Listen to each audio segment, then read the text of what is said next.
এই চায়না থেকে আমাদের এই যে বাসায় বক্স আসলো, আমরা নিয়ে আসছি। দাঁড়া, ট্রেন একটু সাইড হও। এই বক্সের ভিতর কি আছে আপনারা আইডেন্টিফাই করেন তো দেখি। আজকে আপনাদেরকে এটাই দেখাবো যে বক্সের ভিতরে কি থাকে। ট্রেন খুলো।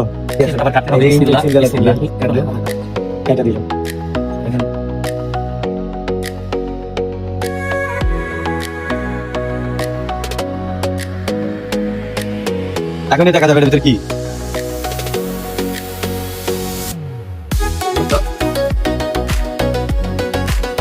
দেখেন, অবশেষে দেখা গেল এটা কি, আপনারা বলেন। এই যে দেখেন, এটা কি দেখেন, দেখছেন? আমাদের মুজার মেশিন।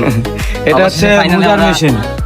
এটা হচ্ছে এই যে আপনারা যে সক্স পরেন না পায়ে, মোজা, এই মুজার মেশিন। দেখেন এইগুলাতে এই মোজাগুলো হয়। কিভাবে হয় আপনাদের সেটাও দেখাবো। দেখেন একবারে intact, brand new, touch system.